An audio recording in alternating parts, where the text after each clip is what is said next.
జీవవాక్యము అన్నాడు. జీవము అంటే ఏమని అర్థము? జీవము అంటే ఏమని అర్థము? ప్రాణము అని. సకల జీవరాశులకు ప్రాణము ఏమిటి? సకల జీవరాశులకు ప్రాణం ఏమిటి? రక్తము. యేసు ప్రభు తన రక్తము కార్చి మనకు జీవాన్ని ఇచ్చినాడంటే బ్రతికిచ్చినాడని అర్థము. జీవవాక్యము అంటే రాయబడింది. ఫిలిప్పీ పత్రిక 2వ అధ్యాయం 16వ వచనములో మీరును జీవవాక్యమును చేతబట్టుకొని ఆకాశమందున్న జ్యోతుల వలె ఉన్నారని రాయబడింది. ఏ వాక్యాన్ని పట్టుకోవాలా చేత? జీవవాక్యం. జీవవాక్యం అంటే పరిశుద్ధ గ్రంథము. పరిశుద్ధ గ్రంథాన్ని చేతపట్టుకోవడమే కాకుండా ఆ గ్రంథములో ఉన్నటువంటి వాక్యాలు ఎక్కడుండాలి? హృదయంలో ఉండాలి. వాక్యము హృదయంలో ఉండాలి. మనం ఏం చేస్తున్నామంటే బైబిల్ చేతపట్టుకుంటే అందరు చూస్తారు, వీళ్ళు చచ్చిపోయేటోళ్ళే, వీళ్ళు తక్కువ వాళ్ళు కదా, వీళ్ళకు పెద్ద హోదా స్టేటస్ ఏమి ఉండదు కదా అని ఇప్పుడు ఏం చేస్తున్నారంటే బైబిల్ ఏది బ్రదర్ అంటే సెల్లులు ఉంది బ్రదర్ అంటున్నాడు. సెల్లులు ఉందంట. ఏంటి? బైబిల్ రెఫరెన్సులు చెప్పినప్పుడు సెల్లులో చూసుకుంటారంట. అంటే ఏమైపోతా ఉంది? భక్తి జీవితము నీరు గారిపోతూ ఉంది. సెల్లులో ఉంది, చేతిలో బైబిల్ ఉంది కాదు, వాక్యము హృదయములో ఉండాలి. అది దేవుడు కోరుకునేది. దేవుడు కోరుకునే పని చేసేవాడే క్రైస్తవుడు. జీవవాక్యాన్ని చేతపట్టుకొని ఆకాశమందున్న జ్యోతుల వలె ఉన్నారు సువార్త ప్రకటించేవాళ్ళు. తర్వాత దేవుని వాక్యములు ఆలోచన చేస్తే అపోస్తుల కార్యములు 7వ అధ్యాయం 35వ వచనం. అపోస్తుల కార్యాలు 7:35.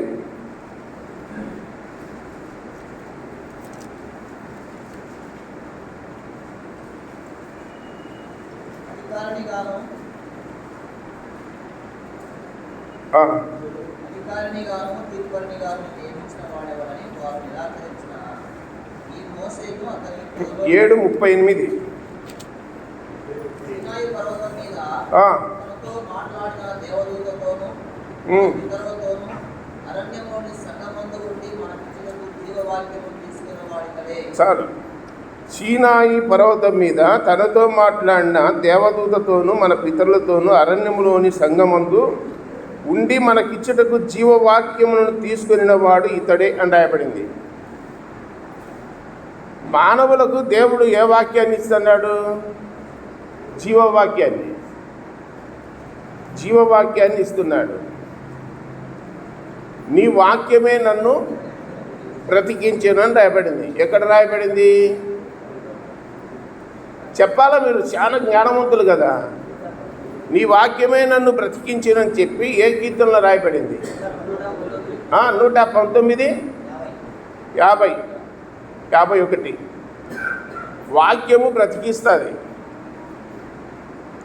మనుష్యుడు రొట్టె వలన మాత్రము కాదు, దేవుని నోట నుండి వచ్చు మాట వలన బ్రతుకుతాడని రాయబడింది. పరలోకము నుండి దిగి వచ్చిన జీవాహారమును నేనే అన్నాడు. ఆ జీవాహారము వాక్యమే. జీవాహారము యేసుక్రీస్తే అని రాయబడింది. యోహాను సువార్త 1వ అధ్యాయం 2వ వచనంలో ఆయనలో జీవం ఉండెను, ఆ జీవము మనుషులకు వెలుగై ఉండెను. ఆయనలో జీవం ఉండెను, ఆ జీవము మనుషులకు ఏమైంది? వెలుగై ఉండెను. ఆ వెలుగు, ఆ జీవము ప్రతి మనుషుని ఏం చేస్తుంది? వెలిగించుచు ఉన్నది అని రాయబడింది. యేసు ప్రభులో జీవం ఉంది, ఆ జీవం ఏమైంది? వెలుగైంది. ఆ వెలుగు ప్రతి మనుషుని వెలుగుస్తున్నది. మరి ఇక్కడ కూర్చున్న ప్రతి ఒక్కరిలో ఏముండాలి? జీవం ఉంటే ఆటోమేటిక్ ఏముంటుంది? వెలుగు ఉండాలి. ఆ జీవం ఉండాలన్నా, వెలుగు ఉండాలన్నా సప్లై ఉండాలా. ఏం సప్లై ఉండాలా? వాక్యం సప్లై ఉండాలా. అంటే యేసు ప్రభుతో అంటుకట్టబడి ఉండాలా. నేను ద్రాక్షావల్లిని, మీరు తీగలు. తీగలు ద్రాక్షావల్లికి అంటు కట్టబడి ఉంటేనే తప్ప మీరు ఫలించరు అన్నాడు యోహాను సువార్త 15వ అధ్యాయం 1వ వచనంలో. కాబట్టి యేసుక్రీస్తు ద్వారా జీవము మనలోనికి వస్తే మనం వెలుగుతాం. యేసుక్రీస్తు ద్వారా, యేసుక్రీస్తు మనలో లేడనుకోండి, మనలో వెలుగు ఉండదు. మనలో వెలుగు లేకపోతే ఏముంటుంది? చీకటి ఉంటుంది. ఆ చీకటి గొప్పదన్నాడు. కాబట్టి 119వ కీర్తన 105వ వచనం, నీ వాక్యము నా పాదములకు దీపమై ఉన్నది, నా త్రోవకు వెలుగై ఉన్నది. వాక్యం ఎవరు? యేసుక్రీస్తు. యేసుక్రీస్తులో ఏముంది? జీవం ఉంది. ఆ జీవం మనుషులకు ఏమైంది? వెలుగైంది. యేసుప్రభు అన్నాడు, నేను లోకానికి వెలుగై ఉన్నానన్నాడు.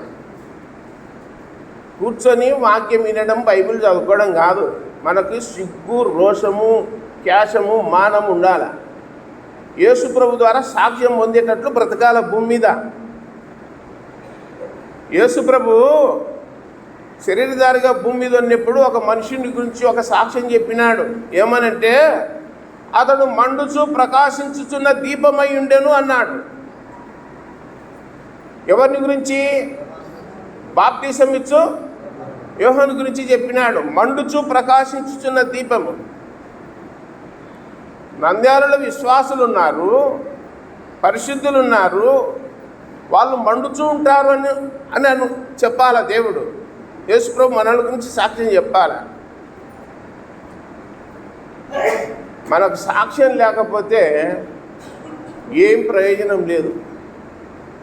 బైబిల్లో నా ఇండ్లంతటిలో నమ్మకమైన వాడు అన్నాడు. ఎవరిని గురించి? మోషే గురించి. నా హృదయానుసారుడు అన్నాడు. ఎవరిని గురించి? దావీదు గురించి. విశ్వాసము లేకుండా దేవునికి ఇష్టడైనట అసాధ్యమన్నాడు. అలా విశ్వాసంతో దేవునికి ఇష్టడైన వాడెవరు?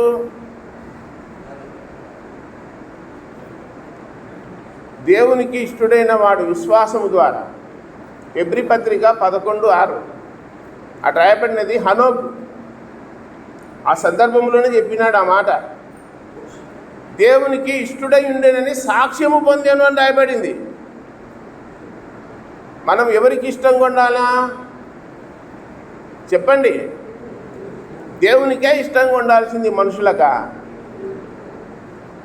నేను ఉండాలంటే నేను ఉండాలా. మనుషులకు ఇష్టంగా ఉండడానికి సకల ప్రయత్నాలు చేస్తున్నాము. దేవునికి ఇష్టంగా ఉండడానికి కాదు. దేవునికి కష్టంగా ఉన్నా పర్వాలే, కానీ మనుషులకు ఎట్లా ఉండాలి? మనము ఇష్టంగా ఉండాలి, భజన చేసే వాళ్ళంగా ఉండాలి, పొగుడుతుండాలి మనుషులను. అప్పుడు పొగుడుతుంటే పొగడుతులను బట్టి అన్ని పదవులు ఇచ్చేస్తాం. రే వాడు మనల్ని పొగడు, వానికి ఏ పదవి వద్దు, పొగిడేవానికి అన్నీ, భజన చేసేవానికి అన్నీ. ఇలాంటి వాళ్ళని దేవుడు ఏం చేస్తాడు? మంచి ఉత్తములు, సత్ప్రవర్తన గల వాళ్ళని చెప్పి దగ్గరికి చేరదీసి దీవెనలు, ఆశీర్వాదాలన్నీ ఇచ్చాడా? అలాంటి వాళ్ళని రిజెక్ట్ చేస్తాడు దేవుడు, ఒప్పుకోడు. మనుషులు కోరుకునే వాటిని దేవుడు ఎప్పుడూ కోరుకోడు. మనుషులు ఆశించే వాటిని దేవుడు ఎప్పుడూ ఒప్పుకోడు అని గ్రంథంలో రాయబడింది. కాబట్టి జీవవాక్యమును గూర్చినదియు ఆది నుండి ఏది ఉండెనో, మేమేది వింటిమో, కళ్ళార ఏది చూచితమో, ఏది నిదానించి కనుగొంటిమో, మా చేతులు దేన్ని తాగినో అది మీకు తెలియజేస్తున్నామన్నాడు. అంటే ఇన్ని కారణాలు ఎందుకు చెప్తున్నాడంటే, మనుషుడు ఎట్టటోడంటే ఎన్ని రుజువులన్నా చూపి, ఎన్ని ప్రూఫ్స్ చూపించినా నమ్మడు. ఆ నమ్మకపోవడానికి కారణం ఏంటంటే, మనం మట్టి నుండి వచ్చినాం గనక, ఆదాములో నుండి వచ్చినాం గనక, ఆదాము కూడా దేవుని మీద విశ్వాసం లేకుండా బ్రతికినాడు గనక, అలాంటి అనుమానము, సందేహము కలిగిన మనసత్వాలు ప్రతి ఒక్కరిలో ఉన్నాయి. అవి ఎక్కడి నుండి పోతాయి? కొందరు అంటూ ఉంటారు, వంక ఒక్కంబడే పారుతుందిరా అని అంటారు. తెలుసా, మగపిల్లల గురించి ఆడపిల్లల గురించి పెద్ద అయిన తర్వాత వాళ్ళు చేసే పనులు బట్టి తల్లిదండ్రులు కూడా ఇట్టనే ఉన్నారు కాబట్టి పిల్లలు కూడా ఇట్టనే తయారైనారు అంటారు లోకంలో. మనం యేసుప్రభుని నమ్ముకున్నాం కానీ యేసుప్రభులాగా తయారు కావడంలే. అర్థమవుతుందా మీకు? యేసుప్రభు సృష్టికర్త, ప్రపంచాన్ని ఆయన నిర్మించినాడు, ప్రపంచంలో ఆయన మూలముగా కలిగినని రాయబడింది. కలిగి ఉన్నది ఏదియో ఆయన లేకుండా కలగలేదని రాయబడింది. ఆది యందు ఉన్నవాడు, మొదటి నుంచి ఉన్నవాడు, అన్నిటికంటే ముందున్నవాడు, ఆయన శ్రీమంతుడు, ఆయన సర్వాధిపతి, ఆయన జీవము గలవాడు అని గ్రంథంలో రాయబడింది. సామెతల గ్రంథము 8వ అధ్యాయం 35వ వచనం ఒకటి చదవండి. సామెతల గ్రంథము 8:35.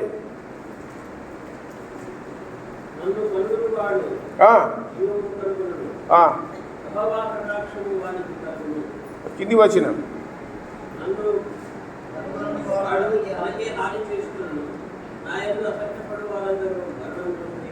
చాలు. సామెతలు 8:35లో యేసుక్రీస్తుని ఎవరైతే కనుక్కుంటారో వాళ్ళు జీవాన్ని కనుక్కున్నారని చెప్పి రాయబడింది. యేసు ప్రభువును ఎవరైతే ఎరగరో వారు తమకు తామే హాని చేసుకుందరు, వారికి మరణం ఉంది అని చెప్పి రాయబడింది. అంటే రెండవ మరణం అని దాని అర్థం. బైబిల్లో కొందరు ఒక సహోదరుని దగ్గరికి వచ్చి ఒక మాట అన్నారు, మేము మెస్సయాను కనుగొంటిమి అన్నారు. మేము ఎవరిని కనుక్కున్నాము? మెస్సయాను కనుక్కుంటిమి అన్నారు. ఎక్కడున్నాడు మెస్సయ్య అంటే నజరేతులో ఉన్నాడు అని చెప్పినారు. నజరేతులో నుండి మంచిది ఏదైనా రాగలదన్నాడు ఆ సహోదరుడు. ఎక్కడుంది ఈ సంభాషణ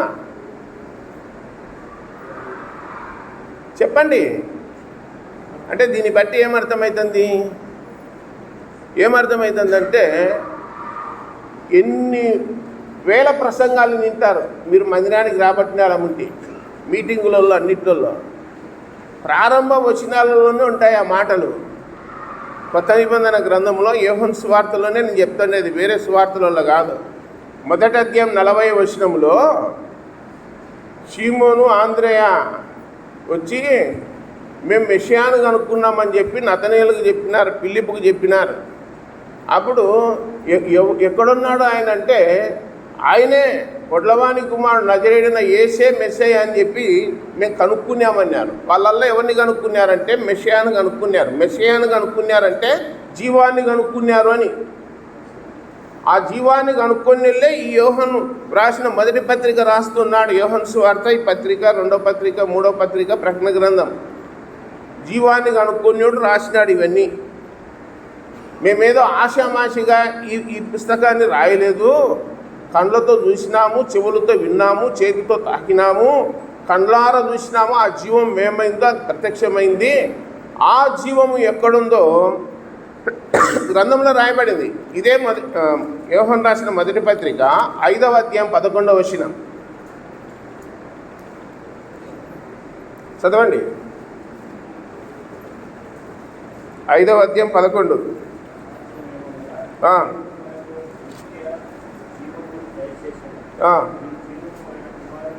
చాలా ఇదేమంటున్నా అంటే ఆ సాక్ష్యం ఏమనగా దేవుడు మనకు నిత్య జీవమును దయచేసెను. ఈ జీవము ఆ కుమారుని యందు ఉన్నది. జీవము ఎవరిలో ఉంది? కుమారునిలో ఉంది. కుమారుని యందు విశ్వాసం ఉంచువాడే నిత్య జీవము గలవాడు అన్నాడు. తండ్రి అయిన దేవుడు కుమారుడైన యేసుక్రీస్తులో జీవాన్ని పెట్టి భూలోకానికి పంపినాడు పరలోకము నుండి. జీవం ఎవరిలో ఉందంటే యేసుక్రీస్తులో ఉంది. తండ్రిని కుమారుని ఒప్పుకొని వాడే దేవుని సంబంధి. యేసుక్రీస్తు శరీరధారి అయి వచ్చినని ఏ ఆత్మ ఒప్పుకొనునో అది దేవుని సంబంధమైనది.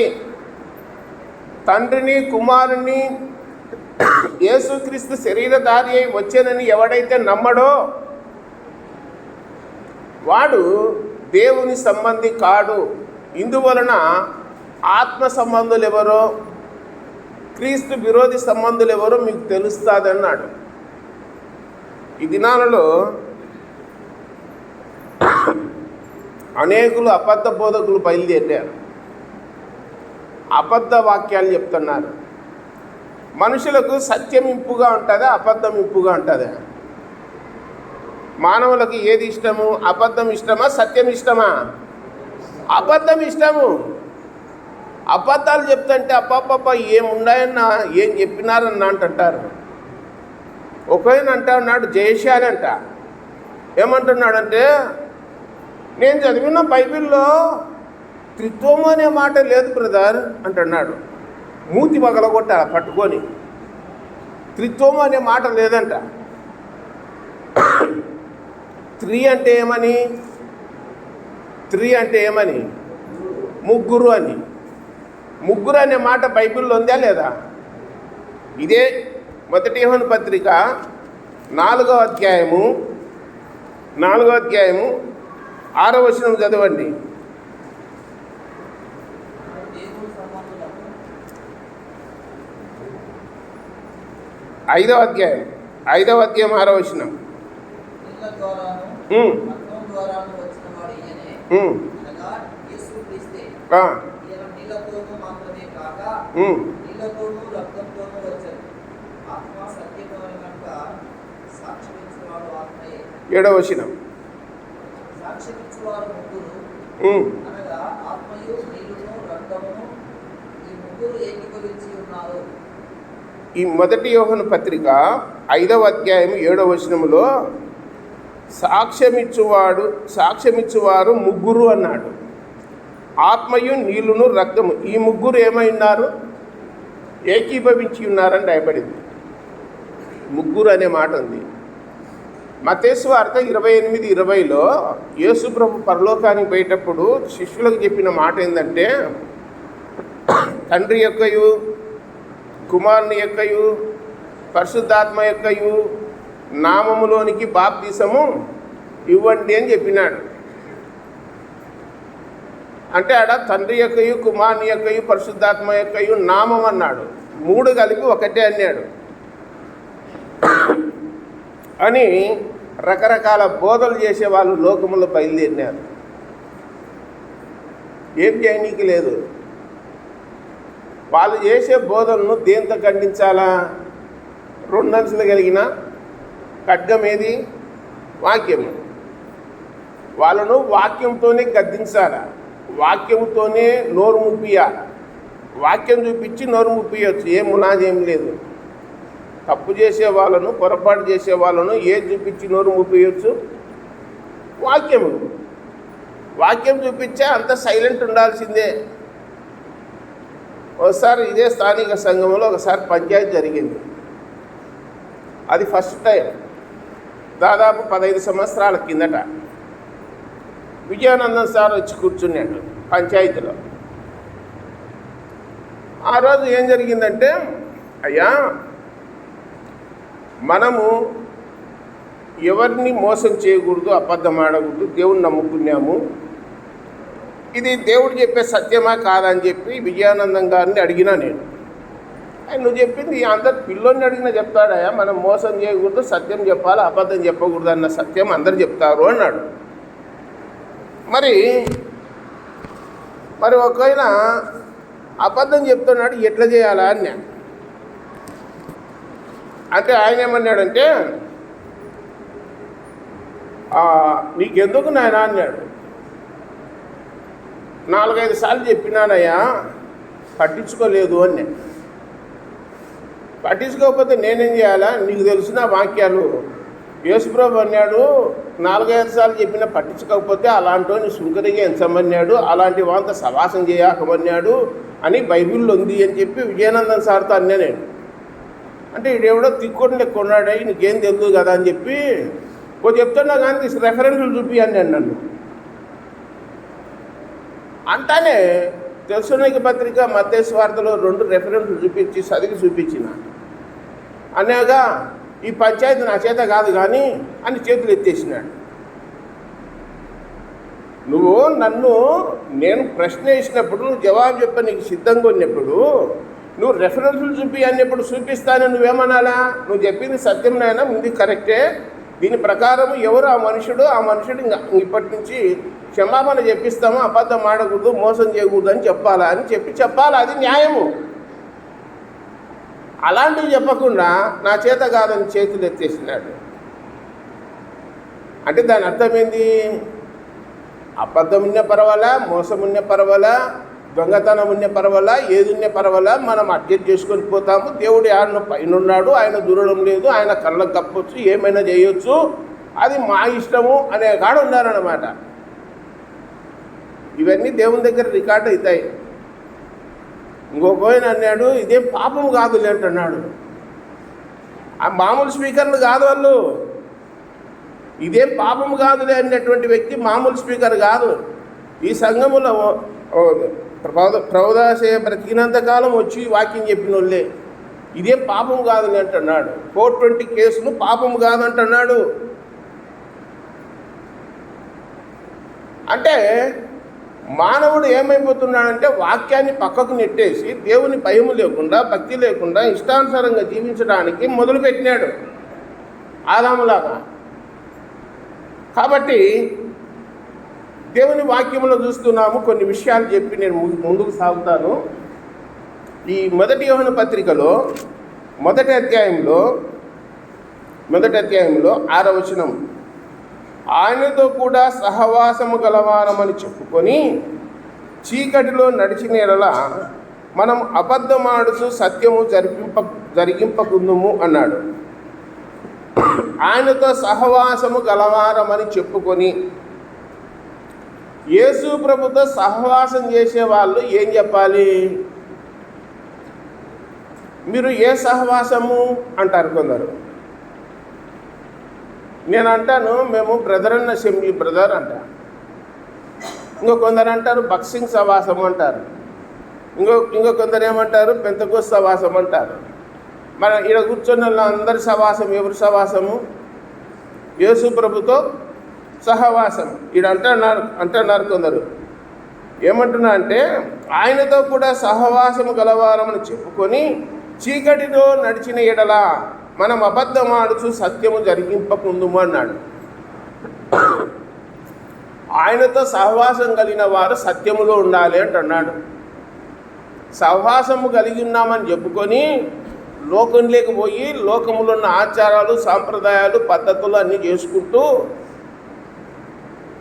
చేస్తే వాళ్ళు చీకట్లో ఉన్నారు. చీకట్లో ఉన్నవాడు వాడు సత్య సంబంధి కాడు అని చెప్పి వాక్యంలో రాయబడింది. పేరుకు సహవాసమే కానీ ఏది లేదు, సంబంధం లేదు. సహవాసంలో సంబంధం లేదు, దేవునితో కనెక్షన్ లేదు, యేసుప్రభు వాక్యం ఉరువు లేదు. చీకట్లో చాలాసార్లు వింటూ ఉంటాం, సండే స్కూల్ పిల్లల కాడ నుండి వింటూ ఉంటాం. ఒకసారి ఒకడు చిన్న పిల్లవానికి తల్లి చెప్పిందట, మార్కెట్కి పోయి తెల్లటి కుందేలు పిల్ల కొనుక్కరాపురా సాక్వాలా అని చెప్పిందంట. పిల్లోడు మార్కెట్కి పోతున్నాడు పుట్ట తీసుకొని. మార్కెట్లో కుందేలు పిల్లలు అమ్ముతా ఉంటే కొనుక్కరానికి పోయినాడు. మధ్యలో ఆ విశ్వాసపురం స్టేజ్ కాడ చింత చెట్టు ఉండేది. ఇంతకుముందు విశ్వాసపురం స్టేజ్ దగ్గర ఇటు పక్క చింత చెట్టు ఉండేది. పిల్లలంతా గోళీలు ఆడుకుంటా అంటే బుట్ట ఆడబెట్టి మనోడు కచ్చేపు చూస్తూ ఉన్నాడు. వాళ్ళు ఆట ఆడుతుంటే, కబడ్డీ ఆడుతుంటే, గోళీలు ఆడుతుంటే. మార్కెట్ పోయి కుందేలు పిల్ల తీసుకొని బుట్టలో పెట్టుకొని ఆడ కూర్చున్నాడు. కొందరు తుంటరోళ్ళు ఏం చేసినారంటే ఆ బుట్టలో ఉన్న కుందేలు పిల్లను పట్టుకొని ఆ పక్కన పంది పిల్లలు అంటే తెచ్చి బుట్టలో పెట్టినారు. మనోడు బుట్ట తీసుకొచ్చి ఇంట్లోకి వచ్చి మమ్మీ కుందేలు పిల్ల తెచ్చినప్పో అన్నాడు. వాళ్ళ అమ్మ బుట్ట తెరిచి చూసి ఏం కనపడింది? పంది పిల్ల కనపడింది. రేపు బుద్ధిలో ఉన్నాడా, నీకేం చెప్పినా నువ్వేం తెచ్చినావు అనింది తల్లి. వాడు వెంటనే మళ్ళీ బుట్ట తీసుకొని మళ్ళా దాన్ని వచ్చాలంటే మళ్ళీ చింత చెట్టు కాడ పిల్లలు ఆడుకుంటుంటే మళ్ళీ ఆడ పెట్టినాడు బుట్టను పెడితే వాడేం చేసినాడు, పంది పిల్ల పక్కకు తీసేసి మళ్ళీ కుందేలు పిల్ల పెట్టినాడు బుట్టలో. మనోడు మార్కెట్లోకి పోయి ఏమా బుద్ధి ఉందా లేదా, నేను కుందేళ్ళని అడిగితే పంది పిల్లని ఇచ్చినా చూడు అని బుట్ట ఇచ్చినాడు. వాడు బుట్ట తెరిచి చూసి ఏముంది ఆడ కుందేలు ఉంది, మార్కెట్కి పోతే కుందేలు ఉంది, ఇంటికి వచ్చే పంది పిల్ల ఉంది. ఏంది ఇది ఎంత తమాషగా ఉంది.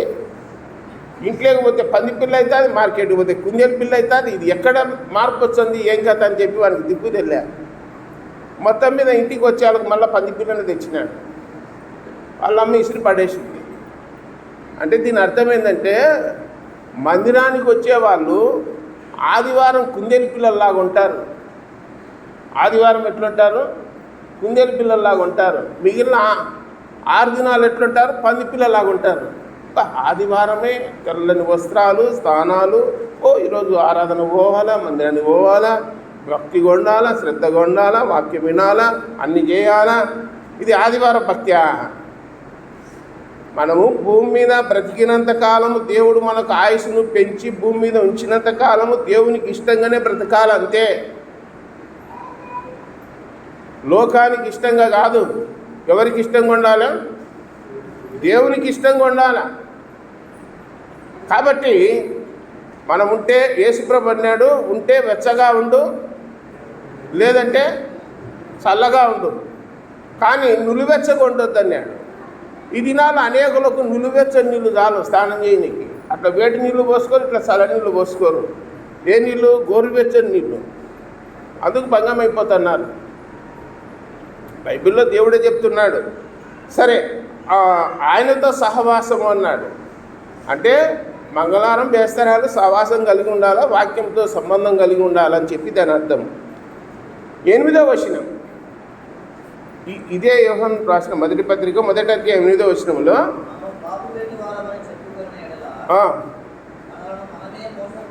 చాలు, మనము పాపము లేని వారమని చెప్పుకొని నీడలా మనల్ని మనమే మోసపుచ్చుకుందాము, మరియు మనలో సత్యముండదు అన్నాడు. ఈ వాక్యాన్ని పట్టుకొని గొప్ప గొప్పోళ్ళు ఏమంటున్నారంటే, మనం ఆ మాట అనొచ్చునా అంటున్నారు. ఏమని? ఈ మాట దేవుని నమ్మకం ముందు, ఇది దేవుని నమ్మకం ముందు మాట. ఇది ఏమంటున్నాడంటే 8వ వచనంలో, మనము పాపము లేని వారమని చెప్పుకునేట్లా మనల్ని మనమే మోసపుచ్చుకుందాము, మరియు మనలో సత్యం ఉండదు అన్నాడు. ఏ భేదము లేదు, చెప్పండి, ఏ భేదము లేదు. అందరూ పాపం చేసి దేవుని అనంకించే మహిమను పొందలేకపోతున్నారు. రోమా 3:23, రోమా 3:11, నీతిమంతుడు లేడు, ఒకడును లేడు, మేలు చేయవాడు ఒకడు లేడు అని రాయబడింది.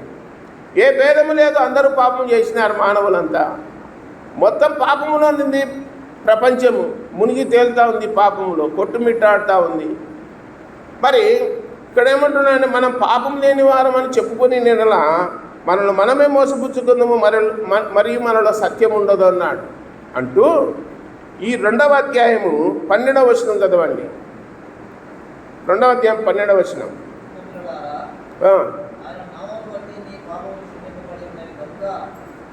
మీకు రాయిచున్నాను, మన పాపాలను యేసుప్రభు ఏం చేసినాడు? తన రక్తం ద్వారా కడిగి వేసినాడు, తుడిసి వేసినాడు.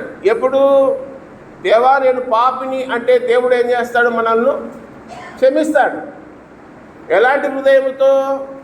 పశ్చాత్తాపముతో, భయముతో. నీవు తప్ప మాకు వేరే దిక్కు లేరు, నీవే నా దేవుడవు అని చెప్పి ప్రార్థన చేస్తే, ఒప్పుకుంటే, పాపాలు ఒప్పుకుంటే అప్పుడు క్షమిస్తాడు. క్షమించినాక నీ పాపాలను ఏమన్నాడు? తూర్పు నుంచి, మిగతా చెప్పండి, తూర్పు నుంచి పడమరకు ఎంత దూరమో అంత దూరం చేసినానన్నాడు. తుడిచి వేసినానన్నాడు. సముద్రపు అగాధంలో వేసినానన్నాడు. ఇంకా పాపాలు యేసుప్రభు క్షమించింటే మళ్ళీ తిరిగి వచ్చాయి అవి. ముందున్న వాక్యాల్లో అవన్నీ ఉన్నాయి. ఈ 5 అధ్యాయాలు ఉన్నాయి. ఈ 5 అధ్యాయాలను స్టడీ చేస్తే యేసుప్రభును నమ్ముకున్నాడు, పాపము చేయడు, చేయజాలడు అని రాయబడింది. పాపం జోలికి పోడన్నాడు. ఎందుకంటే వాక్యం ద్వారా తను భద్రం చేసుకుంటాడు కనుక దుష్టుడు వారిని ముట్టడు అని రాయబడింది.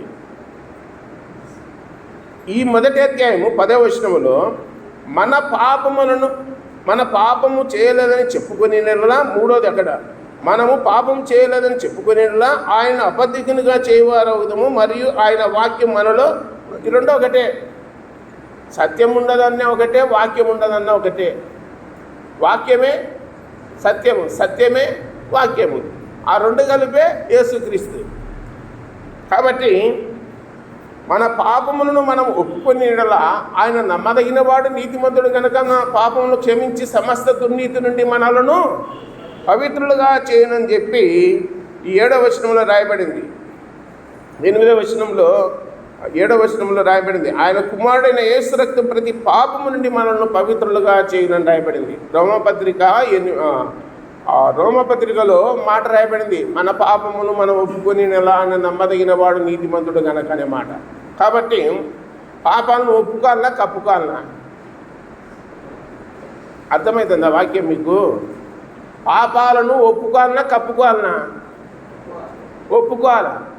అతిక్రమములు దాచిపెట్టువాడు వర్ధిల్లడు, వాటిని ఒప్పుకొని విడిచిపెట్టువాడు కనికరము పొందునన్నాడు.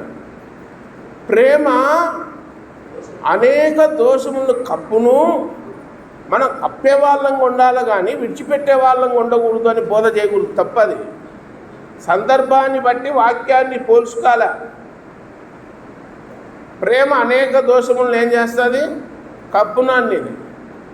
కానీ అతిక్రమములు దాచిపెట్టువాడు వర్ధిల్లడు. దానికి దీనికి తేనేంది? ప్రేమ క్షమించమని చెప్తుంది, ప్రేమ దయ చూపమని చెప్తుంది. మన ప్రభువైన యేసుక్రీస్తు ప్రేమ గలవాడు, కానీ అతిక్రమాన్ని ఒప్పుకోడు, పాపాన్ని ఒప్పుకోడు. దేవుడు పాపాన్ని ఒప్పుకుంటాడా? అబద్ధాన్ని ఒప్పుకుంటాడా? మోసాన్ని ఒప్పుకుంటాడా? ఒప్పుకోడు. దేవుడు ఒప్పుకొని వాటిని కూడా కప్పమని చెప్పకూడదు, తప్పది. కాబట్టి దైవగ్రంథంలో చూస్తూ ఉన్నాము, 2వ అధ్యాయము 4వ వచనం, ఆయనను ఎరిగి ఉన్నామని చెప్పుకొనుచు ఆయన ఆజ్ఞలను గైకొనిన వాడు అబద్ధికుడు అన్నాడు. ఆయనను ఎరిగి ఉన్నామంటే అర్థం ఏంటి? ఆయన అంటే ఎవరు? ఈ భాష ఎక్కడ వాడతారు సహోదరులు? ఆయన అనే మాట ఎక్కడ వాడతారు? నాకే సార్ చెప్పండి. మీకే ఎక్కువ ఈ పదం ఉపయోగిస్తూ ఉంటారు. మీరు మాట్లాడుకునే మాటలలో, మీరు చేసే వ్యవహారాలలో ఈ పదం ఉపయోగిస్తారు. మా ఆయన అంటారు. ఏమంటారు? మా ఆయన అంటారు. మా ఆయన అట్టటోడు కాదు, ఇట్టటోడు కాదు అని అంటూ ఉంటారు. ఈడ వాక్యములు ఏమంటే, ఆయనను ఎరిగి ఉన్నామని చెప్పుకొనుచు ఆయన ఆజ్ఞలు గైకొనిన వాడు అబద్ధికుడు అన్నాడు. యేసు ప్రభు ఏం చెప్పినాడో అది చేసేవాడే సత్యవంతుడు. యేసు ప్రభు చెప్పినట్టు చేయకుండా ఉన్నాడు అబద్ధికుడు. అంతే. నేను ఊరికే కూర్చున్నా, ఇంట్లో ఉన్నా, ఎవరికి కీడు చేయలే, ఎవరికి నష్టం చేయలే, ఏం చేయలే అంటే నిన్ను బతికించనేది ఎవరికి కీడు చేయకుండా నష్టం చేయకుండా ఇంట్లో కూర్చొని తినుకుంటా 3 పూట్ల తిని ఇంట్లో ఉన్నామని కాదు దేవుడు చెప్పేది. దేవుడు ఏం చెప్పినాడంటే కష్టపడమన్నాడు, శ్రమ పడమన్నాడు, పని చేసుకోమన్నాడు, బ్రతకమన్నాడు. ఇంకా ఆజ్ఞ చెప్తున్నాడు, పని చేయకుండా భోజనం చేయకూడదు. తెలుసా విషయం మీకు? ఏ పని చేయకుండా భోజనం చేస్తే అది అరగదు, అది నష్టం అన్నాడు గ్రంథములో. కాబట్టి పని చేసేవాడే భోజనానికి పాత్రుడు. గ్రంథములు అన్నాడు పనివాడు జీతానికి పాత్రుడు అన్నాడు. నూర్చెడి ఎందుకు మూతికి ఏం పెట్టకూడదు, చిక్కేం పెట్టకూడదు అన్నాడు. కాబట్టి ఆయన్ని ఎరిగి ఉన్నామని చెప్పుకొని, యేసుప్రభు తెలుసా మీకు అంటే, మాకెందుకు తెలుసు, మాకు తెలుసు యేసుప్రభు అని చెప్పి ఆయన చెప్పినట్లు వినకపోతే, ఆయన ఆజ్ఞను అనుసరించకపోతే అబద్ధికుడు అన్నాడు. అబద్ధికులు ఎక్కడికి పోతారు? పరలోకం పోతారా, నరకానికి పోతారా? లిస్ట్ ఉంది కదా, రిజల్ట్ నెట్టే ఉంది వాక్యం మీద. నువ్వు పాస్ అయినావా ఫెయిల్ అయినావా అని చెప్పి ఆడ ఆ బోర్డు నోటీస్ బోర్డులో కనిపించాల్సిన అవసరం లే, వెంటనే తెలిసిపోతుంది. నీ మనసాక్షి నీ మీదనే దోషారోపణ చేస్తుంది. నువ్వు అబద్ధములు ఉన్నావు, నువ్వు సత్యములు ఉన్నావు, సత్యములు ఉన్నాడు ధైర్యంగా ఉంటాడని రాయబడింది. ఈ పత్రికలో 4 సార్లు రాయబడింది. నువ్వు ధైర్యంగా ఉంటావు, ధైర్యంగా ఉంటావు, ధైర్యంగా ఉంటావు, ధైర్యంగా ఉంటావు అని చెప్పి 4 సార్లు రాయబడింది ఇదే పత్రికలో. అబద్ధం మాట్లాడు. మీకు చాలా చిన్న చిన్న లాజిక్లు చెప్పాలా. నంద్యాల రైల్వే స్టేషన్లో ట్రైన్ ఎక్కినాం టికెట్ తీసుకోకుండా.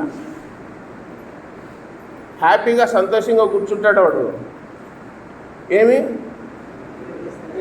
టికెట్ లేదు కాబట్టి ఎట్లుంటాడు? భయంగా ఉంటుంది. తీసి వచ్చాడేమో, పట్టుకుంటాడేమో భయంగా. అదే టికెట్ ఉండేడు ఎట్లుంటాడు? ఏమో టీసీ తిప్పుతాడేమో అని అనుకుంటాడా? మరి ఇక్కడ కూర్చున్న వాళ్ళంతా యేసుప్రభుని హృదయంలో కలిగి ఉన్నారో లేదో మిమ్మల్ని మీరే పరిశీలన చేసుకోండి. యేసుప్రభు హృదయంలో ఉన్నాడంటే ధైర్యం, యేసుప్రభు హృదయంలో లేడంటే భయము. వాక్యము హృదయంలో ఉండాల. వాక్యానికి చోటు ఇవ్వమన్నాడు యేసుప్రభు, అపవాదికి కాదు. కొందరు కొట్లాడుతూ ఉంటారు. ఎప్పుడో 10 ఏళ్ళ కిందట 20 ఏళ్ళ కిందట కొట్లాడింటారు.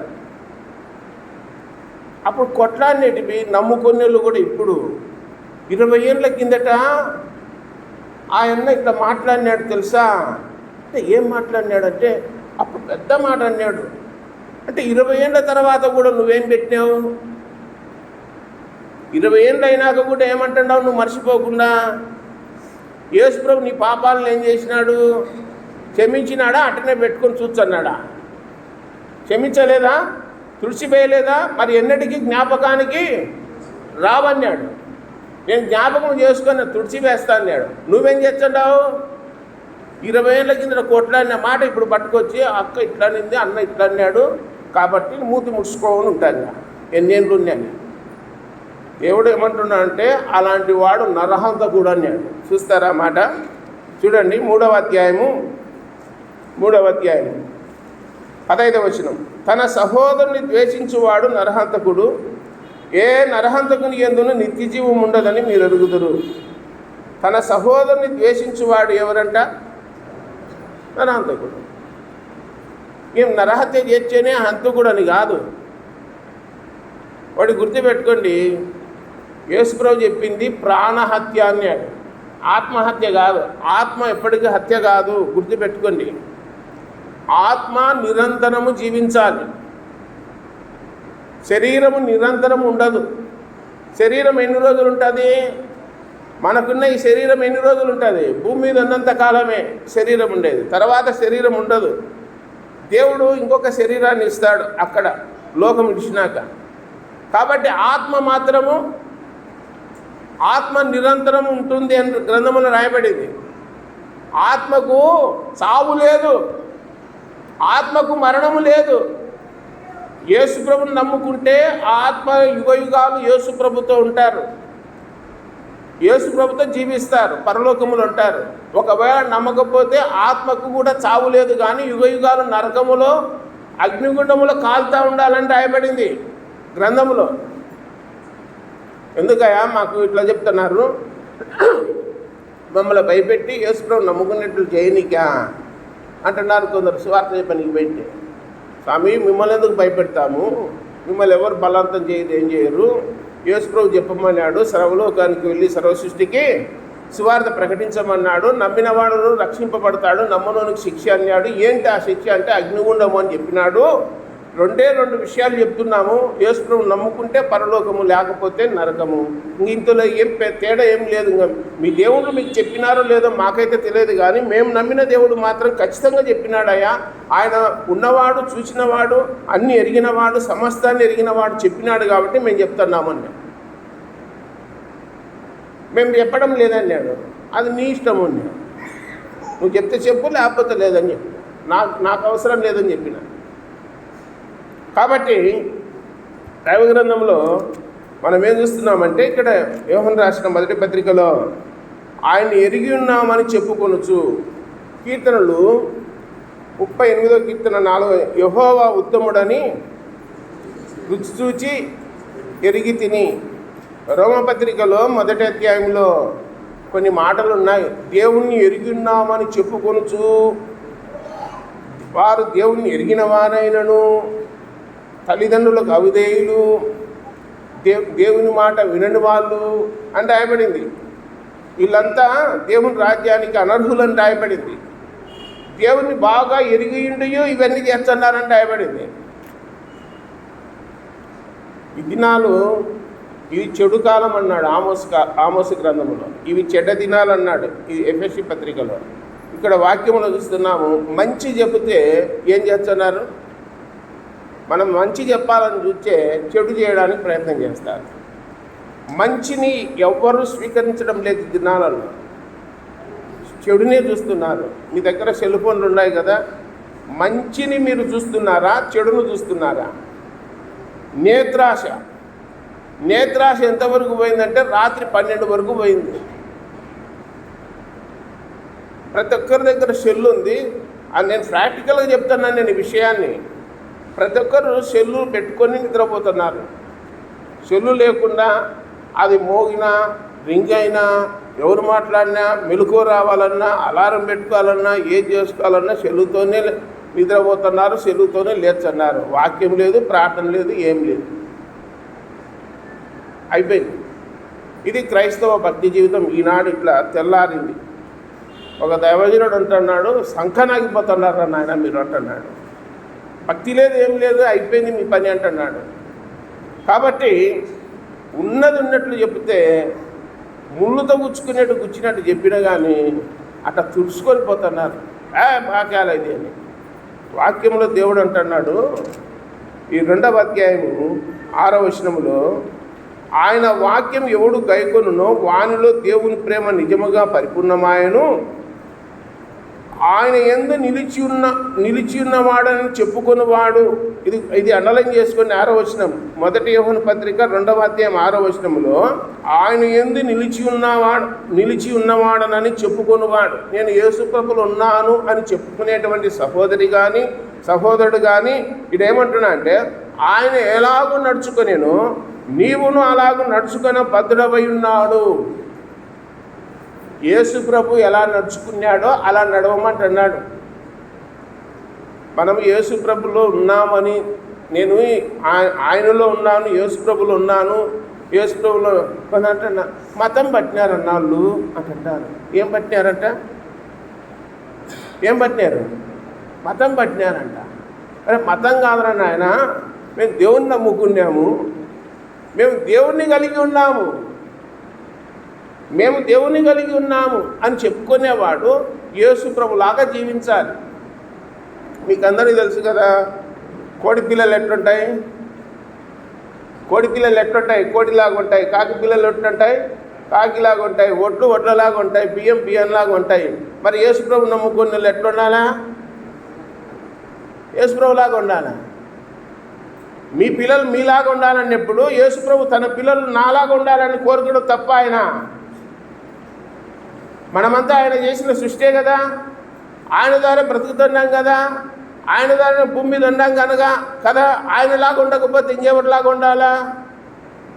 మనమంతా యేసు ప్రభులాగా ఉండాలా.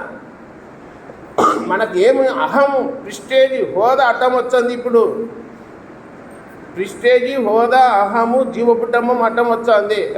నేనేంటి ఆడ కూర్చొని అన్నం తినాలా, నేను ఆడ ఉండాలా, నేనేందనుకున్నాను, నా హోదా ఏందనుకున్నావు, నా హక్కు ఏందనుకున్నావు. మేము పైన ఉండటమే కానీ కింద ఉండటం కాదు.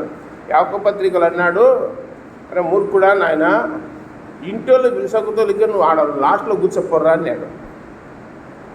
ఇంటోళ్ళు నిన్ను పిలిచి రానాయన అని ఆడ కూర్చోబెడితే నీకు మర్యాద, నువ్వు కూర్చుంటే నీకు మర్యాద ఉండదు. అరే నీకంటే గొప్పోడు వచ్చినాడు, ఎమ్మెల్యే ఎంపీ వచ్చినాడు, దిగి కింద కూర్చుందంటే సిగ్గుపోతుంది అని చెప్పినాడు యాకోబు పత్రికలో. మనం ఏం చేస్తాం? ఉంగరం పెట్టుకుని, కిరీటం పెట్టుకుని, ఉద్యోగం ఉన్నన్ని, డబ్బు ఉన్నన్ని, హోదా ఉన్నన్ని పైన కూర్చోబెట్టి సాధారణ విశ్వాస, సత్యం కలిగి, నీతి కలిగి, యథార్థంగా కలిగి, బాగా దేవునికి ఇష్టంగా జీవితం జీవించే వాడిని మూలం నెట్టేసి, ఏ హోదాలు లేని వాడిని బయట పెట్టి, బాహ్యమైనవి చూసి పైన కూర్చోబెట్టి గణపరుస్తున్నాము తప్ప దేవుణ్ణి మాత్రము గణపరచడం లేదు ఆయన వాక్యాన్ని. అదే అంటాడు యేసు ప్రభు సుంకర్లతో, పాపులతో, బీదవాళ్ళతో గుర్తు చేసుకోండి. యేసు ప్రభు కుష్ఠరోగిని ముట్టినాడా లేదా? యేసు ప్రభు కుష్ఠరోగిని ముట్టినాడా లేదా?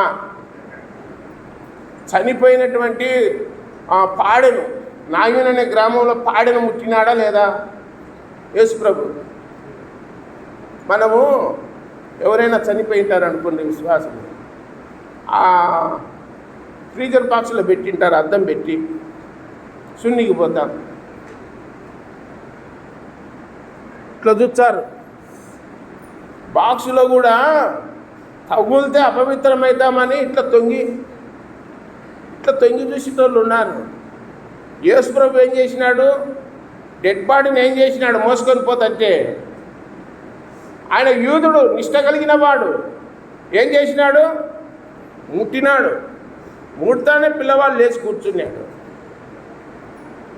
పొరపాటున మీరు ఇట్లనే కూర్చున్నారు అలవాటు చేసుకొని, ముట్టినారంటే భూస్థాపన కూడా జరగదు. మళ్ళా మీరు పోయి ముడితే యేసుప్రభు కుష్ఠరోగుల్ని ముట్టినాడు, పాడను ముట్టినాడు. జక్కయ్య ప్రధాన పాప ఎరుకపట్నంలో ఆయన ఇంట్లో పోయి కూర్చున్నాడు. ఎవరు? యేసుప్రభు. మనం పోతామా అలాంటి వాళ్ళ ఇండ్లకు, కుష్ఠరోగుల ఇండ్లకు, చనిపోయిన వాళ్ళ ఇండ్లకు, ప్రలాపించే వారి ఇండ్లకు పోతామా? మనం పోయేది ఎవరి ఇండ్లకు?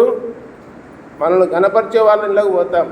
అది దేవుని వాక్యానికి అనుకూలమైనవి మనం చేయడం లేదు, కానీ అనేక సందర్భాలలో వ్యతిరేకమైనవి చేస్తాం. గ్రంథంలో చూస్తూ ఉన్నాం. తర్వాత యేసుప్రభు ఎలా నడుచుకున్నాడో, ఎంత విధేయత కలిగి ఉన్నాడో కొందరు అంటే ఉన్నారు. యేసుప్రభు ఎవరికి ప్రార్థన చేసినాడు, ఆయన ఎందుకు చేస్తున్నాడు అని అడుగుతూ ఉన్నారు. యేసుప్రభు ప్రార్థన ఎందుకు చేసినాడు చెప్పండి. ఒకటి గుర్తుపెట్టుకోండి, యేసుప్రభు మానవుడిగా ఉన్నాడు. మానవుడిగా ఉన్నాడు కాబట్టి ఆకలిగా ఉన్నాడు. మానవుడిగా ఉన్నాడు కాబట్టి అలసిపోయినాడు. మానవుడిగా ఉన్నాడు కాబట్టి ఆయన నిద్రపోయినాడు. ఆయన మానవుడిగా ఉన్నాడు కాబట్టి ప్రార్థన చేస్తూ ఉన్నాడు. ఆయన ఒకటే గుర్తు పెట్టుకోండి, గుడి గుర్తు. యేసుప్రభు ఏం చేసినాడో అవన్నీ మనం చేయాలంతే. యేసుప్రభు ప్రార్థన చేసినాడా, మనం ప్రార్థన చేయాలి. యేసుప్రభు బోధ చేసినాడా, మనం బోధ చేయాలి. యేసుప్రభు సువార్త చెప్పినాడా, ఊర్లు తిరిగి మనం సువార్త చెప్పాలి. మనకు మాదిరిగా ఉండడానికి చూపించినాడు.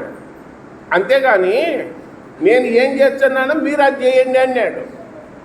నేను చేసినట్లు మీరు చేయండి అన్నాడు. ఈ మాట న్యాయాధిపతులలో ఒక వ్యక్తి అన్నాడు, మీకు గుర్తుందా? నేను చేసినట్లు మీరు చేయండి అని. చెప్పండి. న్యాయాధిపతులలో మిథ్యానీయులతో యుద్ధం చేయని పోయినప్పుడు నేను ఎట్లా చేస్తానో మీరు అట్లా చేయండి అన్నాడు. ఎవరా మనుషుడు? గిద్యోను. ఇప్పుడు యేసుప్రభు ఎలా నడుచుకుంటున్నాడో మనం అలాగూ నడుచుకోవాలి. అలా నడుచుకున్న వాళ్ళు ఉన్నారు. నోవహు అలా నడుచుకున్నాడు, అబ్రహాం అలా నడుచుకున్నాడు, హనోకు అలా నడుచుకున్నాడు. నంద్యాలలో మనం అలా నడుచుకోవాలనే వాక్యం. మనమంతా సత్యాన్ని అనుసరించి బ్రతకాలని రాయబడింది. కాబట్టి గ్రంథంలో చూసినట్లయితే ఈ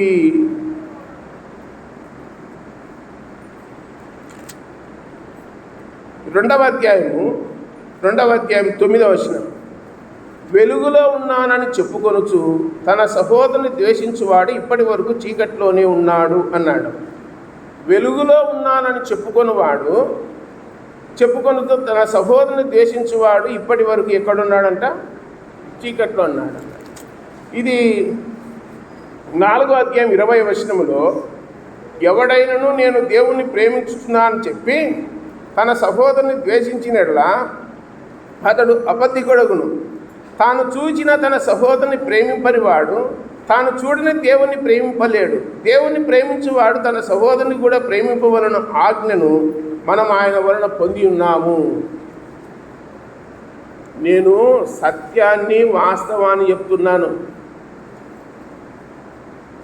1985 నుంచి జ్ఞానాపురములు ఉన్నాను. 87లో దేవుని నమ్ముకొని 88లో బాప్తిజం తీసుకొని వాక్యం చదువుతూ వాక్య పరిచయం చేసుకుంటూ అబద్ధానికి కానీ చోటు ఇవ్వకుండా బ్రతకాలన్న దృఢమైన నిశ్చయంతో ఉన్నాను నేను. కొందరు నా దగ్గర పనిచేసే వాళ్ళు ఉన్నారు. నా డబ్బులు కావాలని అంటారు. లేవయ్యా అని చెప్తా. అన్నాక ఏమంటారంటే, నువ్వు మాట చెప్పన్నా చాలు, నువ్వు ఊరికే మాట చెప్పు అంటాడు. మనం మాట చెప్పినామంటావు, మాట వలన ఏమవుతాం మనము? మనం మాట ఇచ్చినామనుకోండి ఏమవుతాము? మీకు అర్థం కాలేదా? మాట ఇచ్చే బుక్ అవుతాం అంతే. ఇంకా నువ్వు చెప్పినావు కదా చేయి మాకు అనే కాడికి పోతారు. చెప్తే అయిపోయాగా. యేసుప్రభు కూడా చెప్పినాడు అనుకోండి ఏమవుతుంది? జరిగి తీరుతుంది. యేసుప్రభు చెప్పింది జరిగి తీరుతుంది, కానీ మానవుడు చెప్పింది జరిగి తీరదు. గుర్తుపెట్టుకోండి. మానవుడు ఎన్ని చెప్పినా కానీ అబద్ధికుడు కాక తప్పదని రాయబడింది. దేవుని దగ్గరికి పోయినాక అబద్ధికుడు అవుతాడని రాయబడింది. దేవుడు సత్యవంతుడు కాక తీరడని చెప్పి రాయబడింది 3వ అధ్యాయం రోమపత్రిక 4వ వచనంలో. కాబట్టి దేవుడు ఎప్పటికీ సత్యవంతుడే. ఆయన పిల్లలమైన మనము సత్యాన్ని అనుసరించడానికి, సత్యాన్ని గైకొనడానికి, వాక్యాన్ని గైకొనడానికి, యేసుప్రభు అడుగుజాల్లో నడవడానికే దేవుడు తన వాక్యాన్ని ఇచ్చినది. కాబట్టి ఈ వెలుగులో ఉన్నానని చెప్పుకొనుచు తన సహోదరుని ద్వేషించువాడు ఇప్పటి వరకు చీకట్లో ఉన్నాడన్నాడు. ఈ 3వ అధ్యాయము 16వ వచనం. ఆయన మన నిమిత్తము ప్రాణం పెట్టిన గనక దీని వలన ప్రేమ ఎట్టిదని తెలుసుకొని వచ్చినాం. మనము కూడా సహోదరుల నిమిత్తము, చదవండి, మనము కూడా సహోదరుల నిమిత్తము ప్రాణములను పెట్టబద్ధులమై ఉన్నాము. ప్రాణము కాదు, ప్రాణములు అనే మాట రాయబడింది. ప్రాణములను అని రాయబడింది. నేనంటా ఉన్నాను, ప్రాణం పెట్టాల్సిన అవసరం లేదులేండి. దేవుడు అన్నాడు ఆ మాట, ప్రాణం పెట్టబద్ద. నేనైతే ప్రాణం పెట్టినానన్నాడు. నా గొర్రెలు నా స్వరం వినును, నా గొర్రెల కొరకు నా ప్రాణము పెట్టుచున్నానన్నాడు. ఇక్కడ వాక్యంలో ఏమంటున్నాడంటే సహోదరులకు కీడు చేయకుంటే చాలు. మేలు చేయవాడు దేవుని సంబంధి, కీడు చేయవాడు దృష్టిని సంబంధి అని చెప్పి ఇదే పత్రికలో ఉంది. కాబట్టి ఇక్కడ 17వ వచనంలో ఈ లోకపు జీవనోపాధి గలవాడై ఉండి తన సహోదరునికి లేమి కలుగుట చూచియు అతని ఎడల ఎంత మాత్రము కనికరము చూపని వాని యందు దేవుని ప్రేమ ఎలాగూ నిలుచును. ఇవి జనరల్గా జరిగే సంభాషణలు. ఇవి ఒక సహోదరుడు నీ దగ్గరికి వచ్చినాడయా, నువ్వు నెలకు ₹1,00,000 జీతగానివని, నీకు పెద్ద హోదా ఉందని చెప్పి ఏదో సహాయం చేస్తామని చెప్పి వచ్చినాడు నీ సహోదరుడు నీ దగ్గరికి. వచ్చినప్పుడు నువ్వేం చేసినావంటే వెళ్ళిపోయినండి, నా దగ్గర ఏం లేదు. ఇలాంటి వ్యక్తి ఎలాంటి వాడంటే అన్నీ ఇతనికే ఉంటాయి, సంఘాల్లో అన్ని ప్రాముఖ్యాలు ఇతనికే ఉంటాయి, ఈ వ్యక్తికే. అలా చూపినప్పుడు నువ్వు దేవుని ప్రేమించుతున్నావని ఎట్లా అర్థము? నీకేం క్రియలు ఉన్నాయి, నీకేమి ఆడ ఆ సత్క్రియలు ఉన్నాయి? అదే చెప్తున్నాడు. అలా ద్వేషించకూడదు. ఎవడైనా సహోదరుడు ఈ లోకపు జీవనోపాధి కలిగిన వాడండి లేమి కలుగుట చూచి అతనిలో కనికరము చూపని వాని ఎందుకు దేవుని ప్రేమ ఎలాగో నిలుచును? వాగ్దానం ఏంటంటే ఈ వాక్యాన్ని పట్టుకొని రోషం కలిగి కన్నీరు గార్చి ప్రార్థన చేయండి. ఏమనుందంటే అపొస్తలుల కార్యములు 16:30లో అయ్యలారా రక్షణ పొందుటకు నేనేమి చేయవలెను? 31వ వచనం. ప్రభు అయిన యేసునందు విశ్వాసముంచుము, అప్పుడు నీవును నీ ఇంటి వారును ఏం పొందుతారు? రక్షణ పొందుతారు. ఇది అబద్ధమా సత్యమా? నేను చదివిన వాక్యమా అబద్ధమా సత్యమా? సత్యం. అది ప్రభు అయిన యేసునందు విశ్వాసం ఉంచినప్పుడు నీవు నీ ఇంటి వారు రక్షణ పొందుతారని దేవుడు రాయిస్తే నేను నా ఇంటి వారు రక్షణ పొందము. ఏం పొందము? సినిమాలు సినికారులు చూసుకుంటుంటాము, అంతేగాని రక్షణ పొందము. చెరసాల నాయకునికి చెప్పినాడు ఆ మాట. అందరికీ వర్తిస్తుంది. ఇప్పుడు మన ఇండ్లల్లో దేవుని నమ్ముకునే వాళ్ళు కొందరు, దేవుని నమ్మనోళ్ళు కొందరు. నమ్మనోళ్ళు సినిమాలకు పోతున్నారు, నమ్మినోళ్ళు మందిరానికి వస్తున్నారు. ఒక ఇంట్లోనే, వేరే ఇంట్లో కాదు, ఒక ఇంట్లోనే. ఎందుకు అన్న నమ్మలే, ఎందుకు అక్క నమ్మలే అంటే మీరు చేసే పనులు బట్టే నమ్మలే. నువ్వు వాక్యానికి అనుకూలంగా, వాక్యానికి సరిగా ఉన్నప్పుడు, యేసుప్రభు కలిగినప్పుడు, యేసుప్రభు చూపిన ప్రేమ చూపినప్పుడు, యేసుప్రభు చూపిన దయ చూపినప్పుడు, కనికరం చూపినప్పుడు ఇంట్లో వాళ్ళలో మార్పు వచ్చాలి. సహోదరులకు ఆఫర్ ఇచ్చినాడు దేవుడు. వాక్యం కూడా అవసరం లేదు, మీ సత్ప్రవర్తన బట్టే మీరు రాబట్టవచ్చు అన్నాడు పేతురు రాసిన పత్రికలో. ఎందుకు ఇంట్లో నమ్మకుండా నరకానికి పోతున్నారు? సచ్చి నరకానికి పోయిన వాళ్ళ కోసం మళ్ళీ ప్రార్థనలు కీర్తనలు అన్నీ మొత్తం A to Z. నేను ఇట్లా వాస్తవాలు చెప్తే ఏంది ఆయన అట్లా చెప్తాడంటే అట్లనే చెప్పమన్నాడు దేవుడు. 24 గంటలు పొద్దున్నూకులు 24 గంటలు తాగి చనిపోతే ఆడ మంచి పోరాడుతుందని పెట్టినారు సమాధి కాడ. అవరా 24 గంటలు తాగి పోరాడిన ఆయన అన్నట్టు.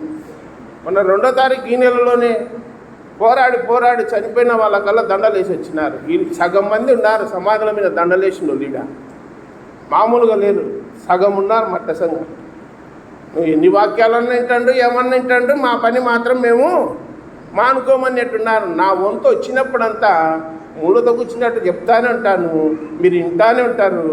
దిద్దుకున్న వాళ్ళు బాగుపడతారు, దిద్దుకున్న వాళ్ళు భంగమవుతారు. చివరిలో ఒక వాక్యం జరిగి ముగింపు చేస్తా. ఈ 4వ అధ్యాయం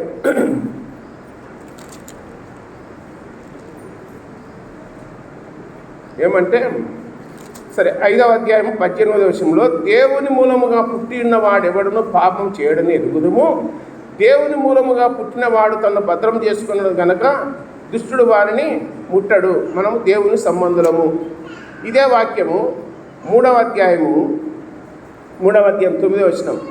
దేవుని మూలముగా పుట్టిన ప్రతివానిలో ఆయన బీజము నిలుచును గనక వాడు పాపము చేయడు, వాడు దేవుని మూలముగా పుట్టినవాడు గనక పాపము చేయజాలడు. పాపము చేయజాలడు అని రాయబడింది. నేను ఆ పని చేయజాలను అన్నాడు ఎస్తేరు గ్రంథములో ఒక వ్యక్తి.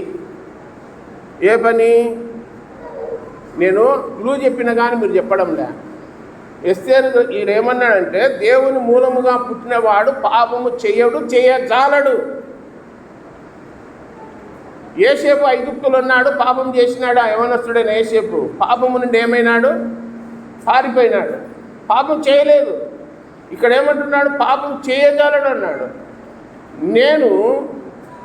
నేను యూదుడు కనుక ఆ పని చేయజాలని అన్నాడు. ఆ వ్యక్తి పేరు చెప్పండి, ఇంట్లోకి పోదాం.